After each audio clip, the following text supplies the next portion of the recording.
Hello and welcome to this new edition of Business Africa with me, Yoka, the top stories.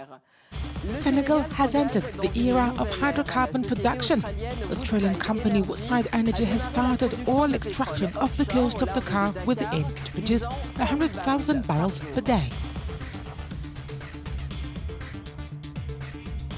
Despite some progress, traveling within Africa remains a challenge. We will zoom in on intra-African air connectivity to see why it is difficult for Africans to visit their continent.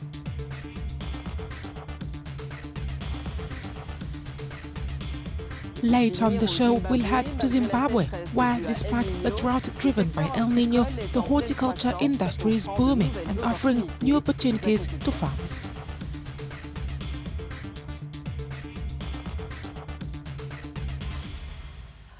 Senegal is now an oil-producing country. While it aims to make the most of its natural resources, questions still surround the exploitation contracts the country signed. Senegal has entered a new era by joining the ranks of oil-producing nations. The country extracted its first barrels of oil on June 10 from the Sangoma field located offshore near Dakar.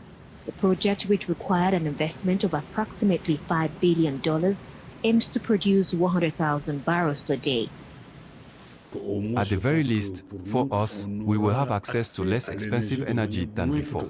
This will undoubtedly impact the competitiveness of businesses. We believe that with this discovery and the existing oil, we will firstly have the products available in a much more interesting way.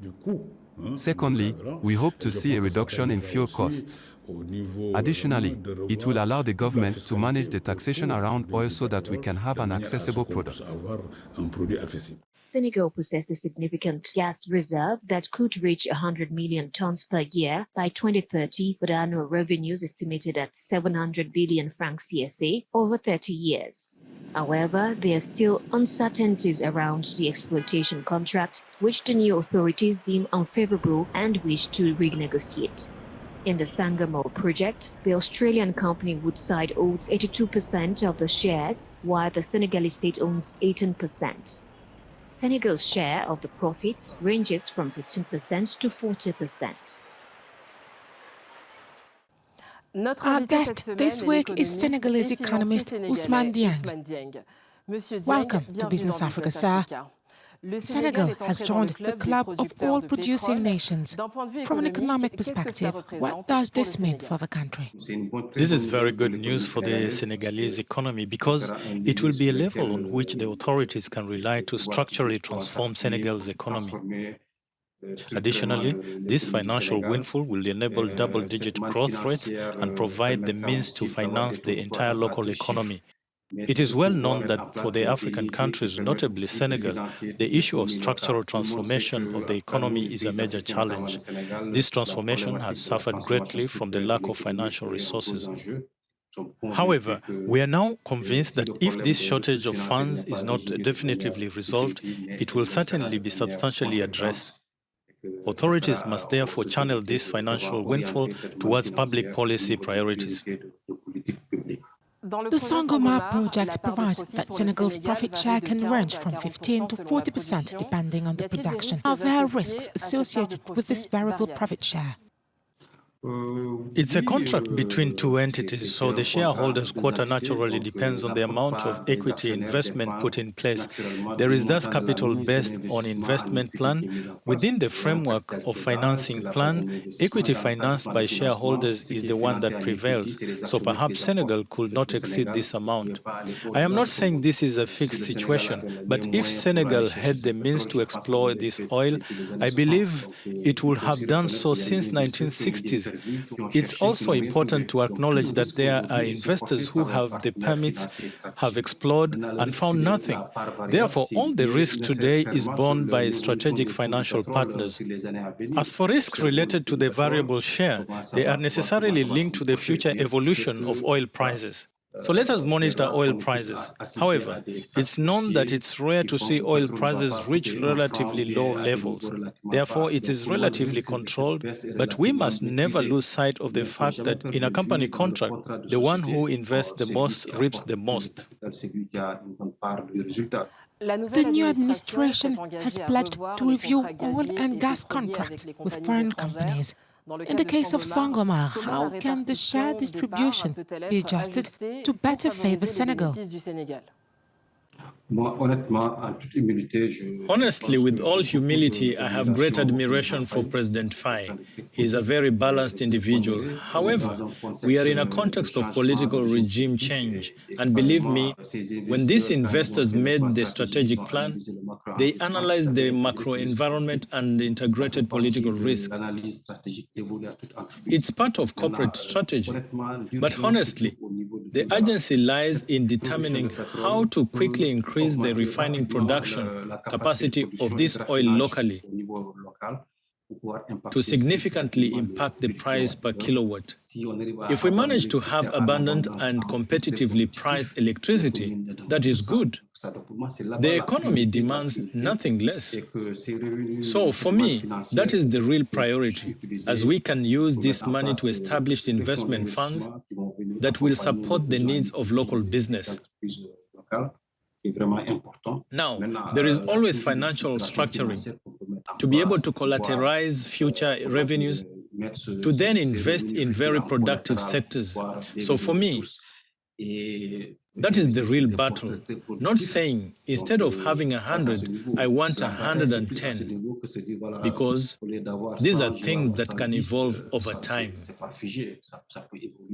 Ousmane Dieng, thank you for your insight. C'est moi qui vous remercie et bien les choses à tout le monde. The growing interest of foreign investors in the African aviation market highlights the sector's attractiveness. However, insufficient connectivity between African destinations still hinders the sector's expansion. In Africa, traveling from one country to another can be complex and expensive. Intra-African air traffic remains a major challenge. Travelers often have to detour through Europe or Gulf airports, which lengthens travel times and drives up ticket prices. Intra-African air tickets are among the most expensive in the world due to high fuel costs and significant airport taxes. In 2021, the African Airlines Association found that African passengers pay up to $50 in taxes during their travels, compared to $30 in Europe and $29 in the Middle East for the same flight duration. With only 19% of connections between the 54 African Union countries having weekly direct flights in 2021, efforts like the Single African Air Transport Market aim to liberalize traffic but are progressing slowly.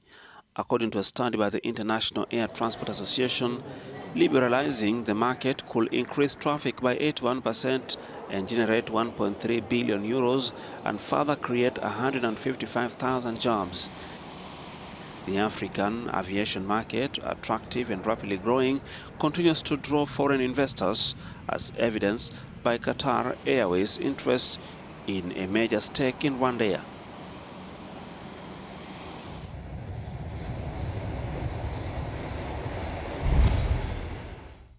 Amidst a severe drought, horticulture is a ray of hope for Zimbabwean farmers. Startup Kuminda is revolutionizing the sector by providing new export opportunities to small-scale farmers.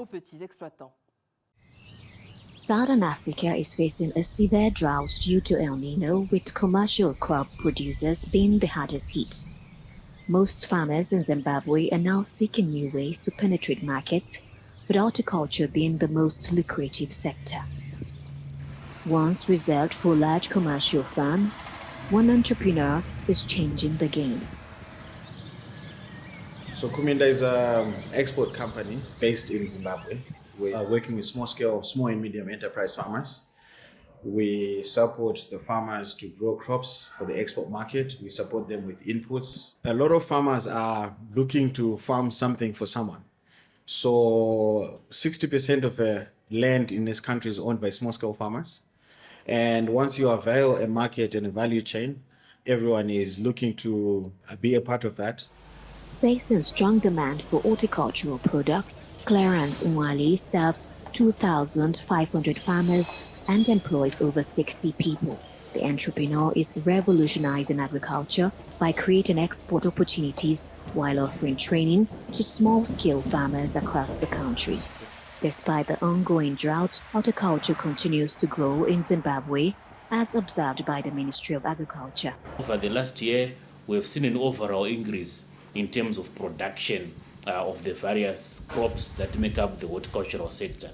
So while listed the entire, the rest of the agricultural sector is really and was heavily affected by the El Niño-induced drought, the horticultural sector continued on a growth path, and that is what we have really seen.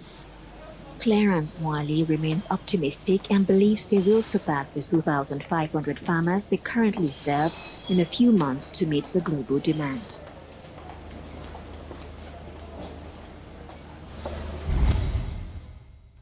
That wraps this episode of Business Africa, but the news continues on Africanews. This episode is available on africanews.com and on all our platforms. Bye for now.